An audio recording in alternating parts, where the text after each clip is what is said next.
மருத்துவர் ஐயாவிடமிருந்து என்னை பிரித்து இன்று ஐயாவை சுற்றி இருக்கின்ற துரோகிகள், தீய சக்திகள், திமுகவின் கைகூலிகள் இருக்கின்ற வரை நான் அங்கே சேர மாட்டேன், நான் அங்கே இணைய மாட்டேன்.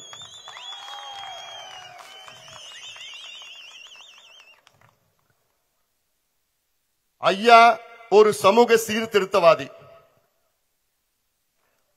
45 ஆண்டு காலம் இந்த மக்களுக்காக, தமிழ் சமூகத்திற்காக, தமிழ்நாட்டிற்காக உழைத்துக் கொண்டிருப்பவர். ஒரு சோசியல் ரிஃபார்மர். ஆனால் ஐயாவை இன்று திசை திருப்பி ஐயா மனதை மாற்றி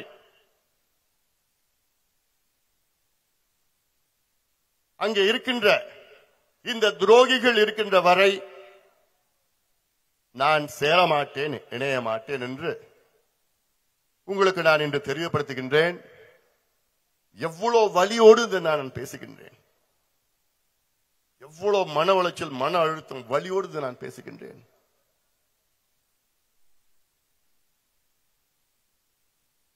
காரணம், இந்த மாவட்டம் அப்படிப்பட்ட மாவட்டம், தருமபுரியில் உள்ள என் சொந்தங்கள் அப்படிப்பட்ட என் சொந்தங்கள், பாட்டாளி மக்கள் கட்சியினுடைய கோட்டை தருமபுரி மாவட்டம். இந்த மாவட்டத்தில் உள்ள மக்கள்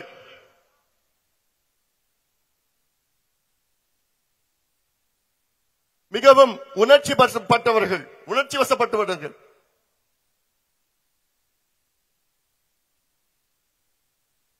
உங்களுடைய முன்னேற்றம் தான் என்னுடைய கனவு. அதற்கு நிச்சயமாக நான் உழைத்துக் கொண்டே இருப்பேன். நான் இங்க வரதுக்கு முன்னாடி இந்த மாவட்டம் பிரச்சனை, இந்த நீர் பிரச்சனை, இந்த காவிரி தண்ணி பிரச்சனை, இந்த கூட்டு குடிநீர் பிரச்சனை, இந்த பஞ்சபள்ளியான பிரச்சனை, இந்த சின்னாறு பிரச்சனை, இந்த ஒட்டனூர் கோட்டையூர் பிரச்சனை, அதுல பெரிய பாலம் கட்டணும், ஏரி ஊர்ல கிட்னி பிரச்சனை இருக்கு, நிறைய அந்த பிரச்சனை இருக்குது. இதெல்லாம் பேச வந்தா இங்க வந்த உடனே எல்லாம் அவங்கவுங்க மனசுல வெடிச்சு வேற விதமா போயிடுச்சு. ஆனாலும் அவங்க எவ்வளவு காலமா அப்படியே மனசை அடக்கி வச்சுட்டு இருந்து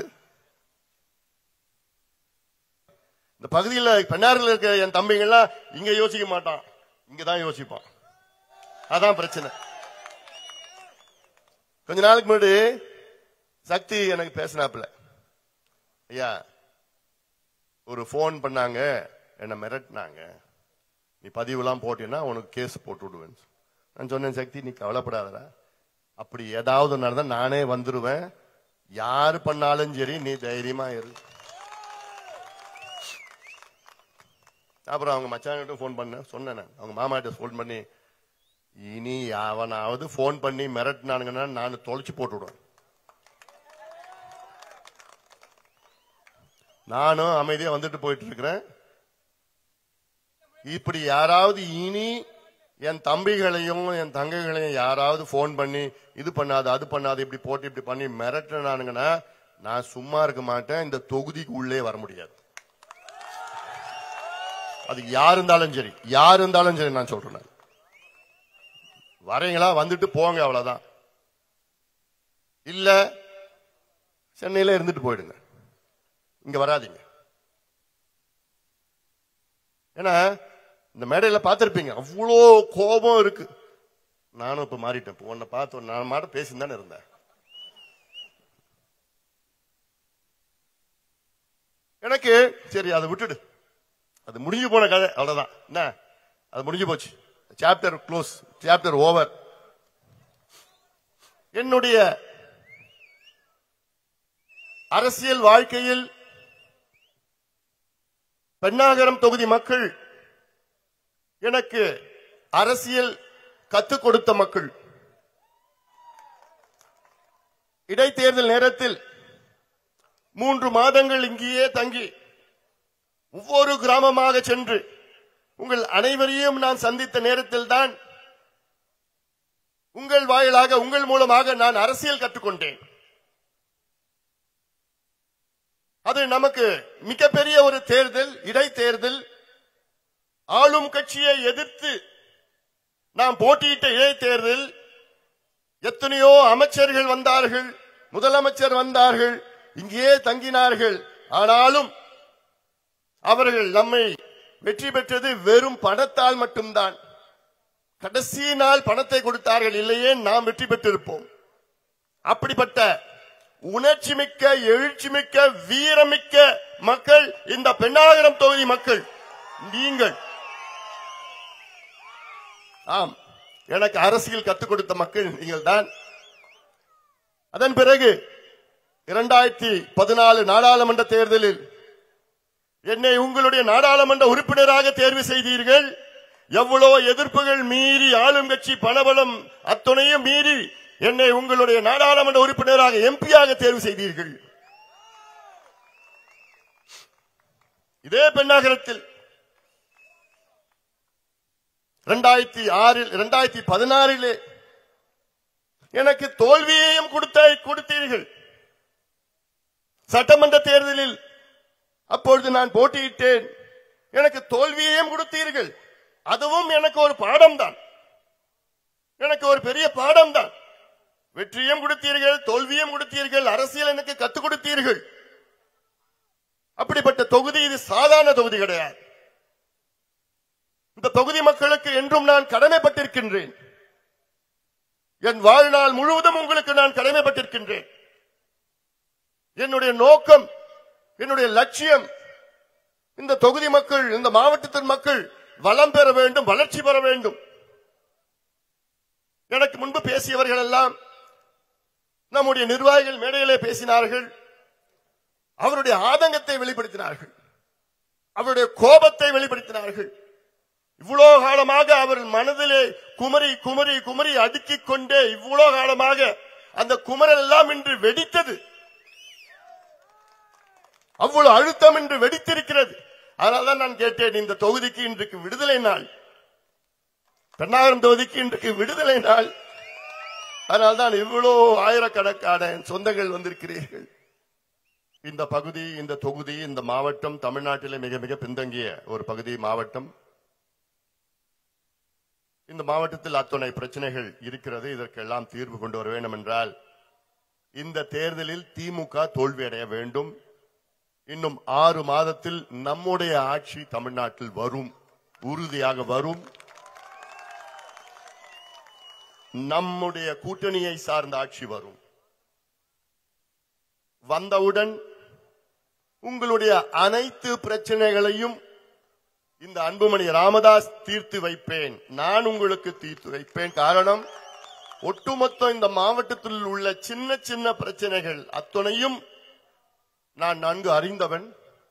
ஒவ்வொரு கிராமத்திற்கும் நான் இந்த மாவட்டத்தில் போகாத கிராமமே கிடையாது. அந்த ஒரு பகுதிக்கு சென்றால் இதில் என்ன பிரச்சனை, இல்ல இந்த தண்ணி பிரச்சனை, இல்ல வேளாண்மை பிரச்சனை, இல்ல வேற ஏதாவது ஸ்கூல் பிரச்சனை, கல்லூரி ஏதாவது எல்லாத்தையும் நான் பார்த்திருக்கிறேன்.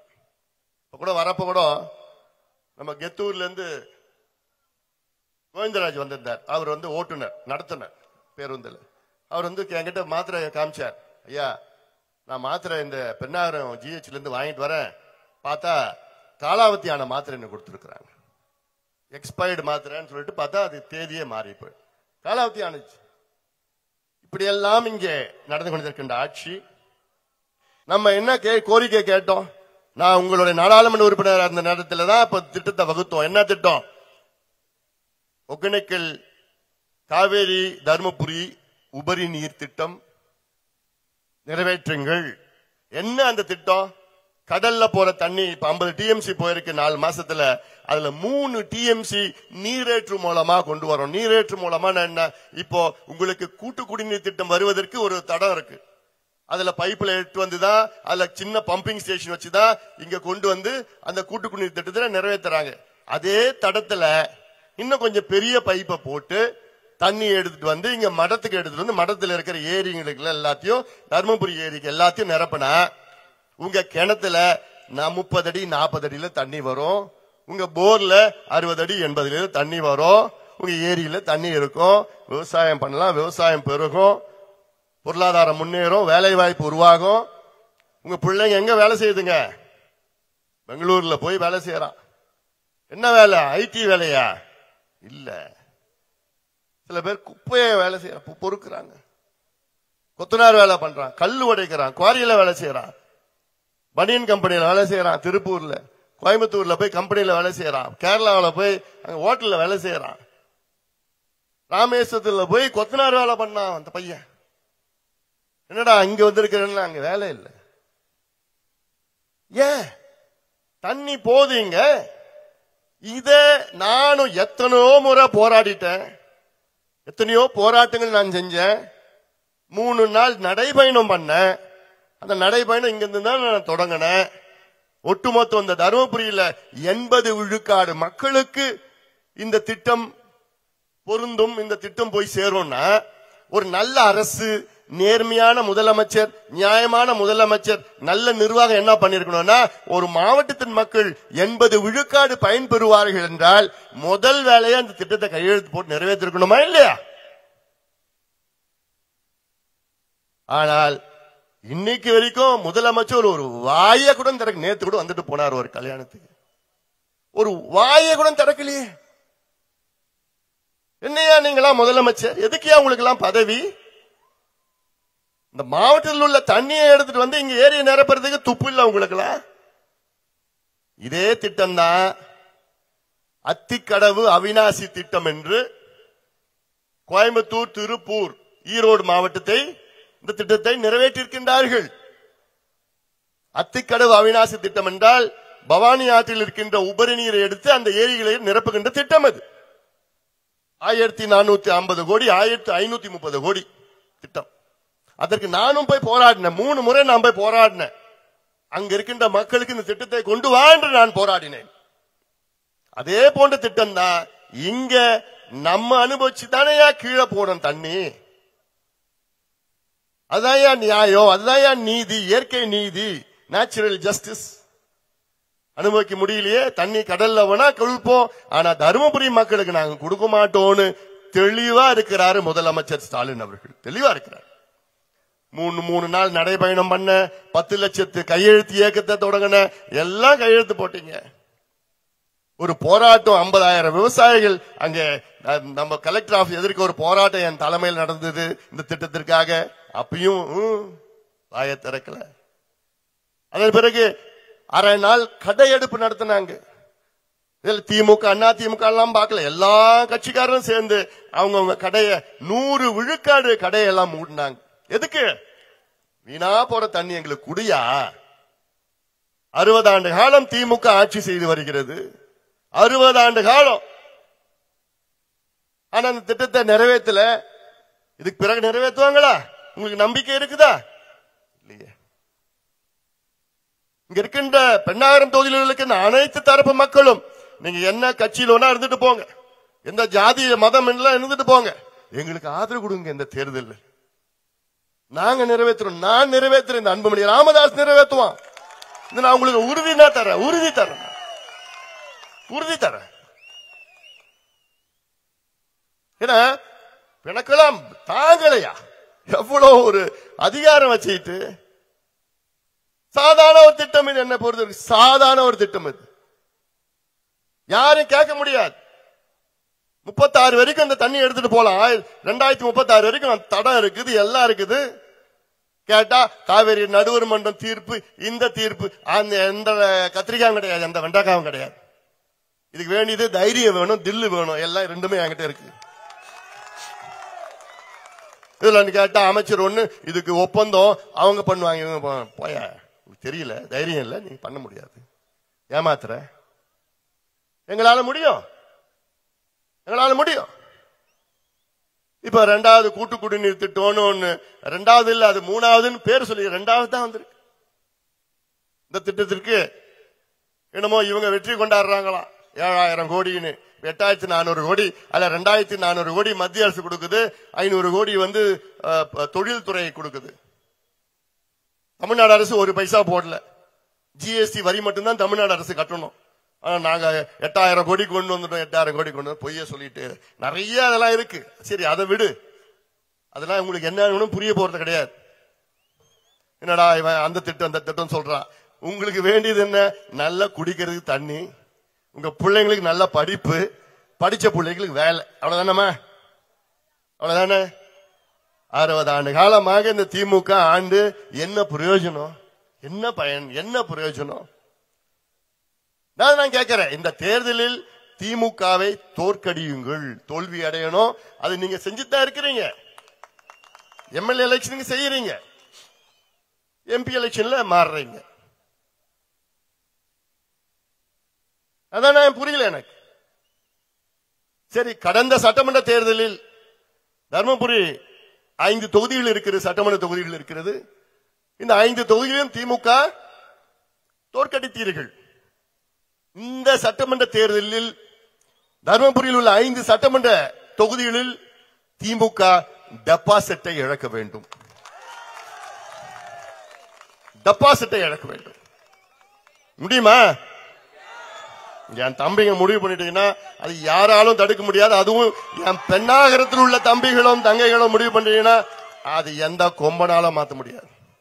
அப்படிப்பட்ட இந்த பகுதி எனக்கு வேண்டியது இந்த மாவட்டம், இந்த தொகுதியினுடைய வளர்ச்சி. நான் மேட்டூர் போயிருந்தேன் போன வாரம். மேட்டூர் போனவன நான் கோட்டையூர் அந்த பகுதியில் போனேன். ஒட்டனூர் இந்த பகுதியில் இருக்கு, கோட்டையூர் அந்த பகுதிக்கு போயிருந்தேன். நமக்கு ரொம்ப காலமா கேட்டுட்டு இருக்கிறோம், இந்த பெரிய பாலம் வேணும், இங்க மேம்பாலம் வேணும். ஒட்டனூர்ல இருந்து கோட்டையூர் அது வரைக்கும். இதுக்கு முன்னாடி இந்த பக்கம் நாகமரையில இருந்து பண்ணவாடி அந்த பக்கம் போனோம். அது பெரிய லெவல் பாலம். அதுனா இங்க இருக்கிற ஒட்டனூர் கோட்டையூர்னா கொஞ்சம் சின்னதா இருக்கும் இந்த பாலம். இதுல என்ன பண்ணார் முதலமைச்சர்? 46 மாதத்துக்கு முன்பு ஒரு அறிவிப்பு, 250 கோடி ரூபாய் 110 விதியில ஒண்ணு அடிச்சார். அவ்வளவுதான். அப்போ 46 மாதத்திற்கு முன்பு ஒரு அறிவிப்பு, அவ்வளவுதான். அது நிதி ஒதுக்கல, ஒரே ஒரு பைசா கூட ஒதுக்கல, ஒரு பைசா கூட ஒதுக்கல. இவங்க கட்ட போறது கிடையாது. அதனால இந்த மக்கள் எல்லாம் நீங்க நினைச்சிட்டு இருக்காதீங்க, இவங்க சொல்லுவாங்க, அறிவிப்பாங்க, அதுல நிதியும் வராது, ஒண்ணும் வராது. அதனால இதெல்லாம் ஏரியூர் பகுதியில் இருக்கிற மக்கள் எல்லாம் நீங்கள் தெரிந்து கொள்ளுங்கள், புரிந்து கொள்ளுங்கள். உங்களெல்லாம் இன்னும் ஏமாறாதீங்க, எல்லாம் ஏமாறாதீங்க. நீ இவ்வளவு காலமா ஏமாந்ததெல்லாம் போதும். அதனால இன்னும் 6 மாதம் பொறுத்துக்குங்க. அதையும் இந்த அன்புமணி ராமதாஸ் உங்களுக்கு நான் அறிவிப்பேன். நான் அடுத்ததுக்கு இன்னொன்னு நான் சொல்றது டிசம்பர் 17ஆம் தேதி சிறை நிரப்பும் போராட்டத்தை நான் அறிவித்திருக்கின்றேன். எதுக்கு தெரியுமா? எதுக்கு? வன்னியர்களுக்கு குறைந்தது தமிழ்நாட்டில் 15 விழுக்காடு இடஒதுக்கீடு வேணும் என டிசம்பர் 17ஆம் தேதி தமிழ்நாடு முழுவதும் சிறை நிரப்பு போராட்டத்தை நான் அறிவித்திருக்கின்றேன். அதில் அத்தோனை என் தம்பிகளும் தங்கைகளும் சகோதரிகளும் அண்ணன்மார்களும் கலந்து கொள்ள வேண்டும். தயாரா? நீங்க தயாரா? நான் தயாரா இருக்கிறேன். உங்களுக்காக எத்தனை நாள் வேணா உள்ள இருக்கிறது நான் தயாரா இருக்கிறேன். எனக்கு வேண்டியது உங்களுக்கு படிப்பும் உங்களுக்கு வேலையும் வேணும். அதான் என்னுடைய நோக்கம்.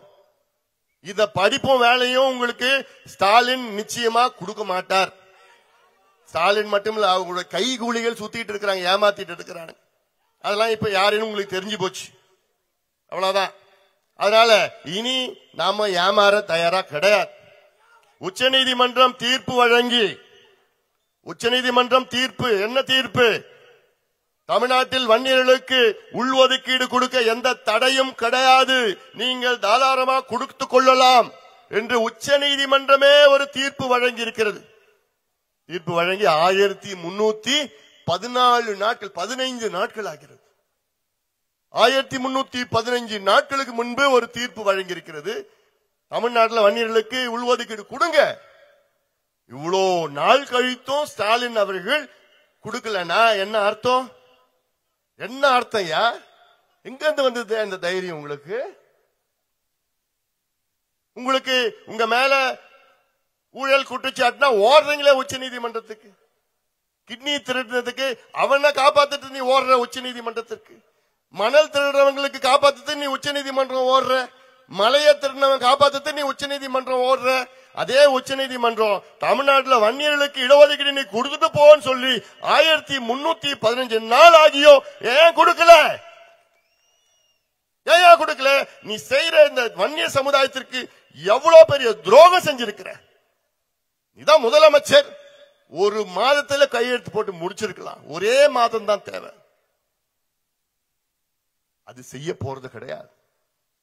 அதனால நான் சொல்றேன், தமிழ்நாட்டில் உள்ள வன்னியர்களே, வன்னியர் சொந்தங்களே, வருகின்ற சட்டமன்ற தேர்தலில் வன்னியர்கள் ஒரு ஓட்டு கூட திமுகவுக்கு போடக்கூடாது. எவ்வளவு பெரிய துரோகத்தை திமுக அந்த மக்களுக்கு செஞ்சிருக்கு. இது நான் சாதாரண துரோகமா நான் பார்க்கல. சாதாரண துரோகம் கிடையாது. எவ்வளவு கஷ்டப்பட்டு உயிர் தியாகம் செய்து எத்தனை போராட்டங்கள் செய்து கிடைத்த இந்த இடஒதுக்கீடு அதை ரத்து பண்ணிச்சு சென்னை உயர்நீதிமன்றம், மதுரை கிளை, பிறகு உச்ச நீதிமன்றம் சென்றோம். அங்கே இந்த தீர்ப்பை கொடுத்தார்கள். அதனால இதெல்லாம் நீங்கள் சாதாரண துரோகமா பார்க்காதீங்க. இந்த மாவட்டத்துக்கு மட்டும் இல்லை, இந்த சமுதாயத்துக்கு துரோகம். இது ஏதோ வன்னியர் பிரச்சனை கிடையாது, இது ஏதோ ஜாதி பிரச்சனை கிடையாது, இது சமூக நீதி பிரச்சனை. சமூக நீதி பிரச்சனை அந்த அடிப்படையில் தான் நான் பார்க்க வேண்டும். அதனால்தான் நான் சொல்றேன், நீங்க எல்லோரும் வாருங்கள், நாம் எல்லோரும் ஒன்றாக இணைவோம், ஒன்றாக இந்த பகுதி, இந்த மாவட்டம், இந்த பகுதி வளம் பெற, வளர்ச்சி பெற வேண்டும். உங்க பிள்ளைங்க வெளியில போன பிள்ளைங்க எல்லாமே மீண்டும் இங்க வர வேண்டும். அது என்னால முடியும். நீங்க எல்லாமே 2 ஏக்கர் 3 ஏக்கர் 5 ஏக்கர் நிலம் வச்சிருக்கீங்க. ஆனா அப்படி நிலம் வச்சிருக்கவங்க பிள்ளைங்க எங்க வேலை செய்யறாங்க? கூலி வேலை, கல் உடைக்கிறது, கொத்தனார் வேலை, குவாரியில போய் வேலை செய்யறாங்க. தண்ணி மட்டும் இங்க அங்க போற தண்ணி, வீணா போற தண்ணி இங்க எடுத்துட்டு வந்து உங்க ஏரியில விட்டுனா, உங்க கிணத்துலயும் போர்ல தண்ணி அடிஞ்சுன்னா அவன் கால் மேல கால் போட்டு விவசாயம் பண்ணிட்டு சுயமரியாதையோட இங்க வந்து வாழ்வாங்க. போய் ஒரு அடிமையா வாழ்ந்துட்டு இருக்கிறான். அதே எங்களுக்கு வேணும், அதான் எங்களுக்கு வேணும். அதுதான் இந்த அன்புமணி ராமதாஸ் நிச்சயமா உங்களுக்கு செய்வான், உறுதியா செய்வான்.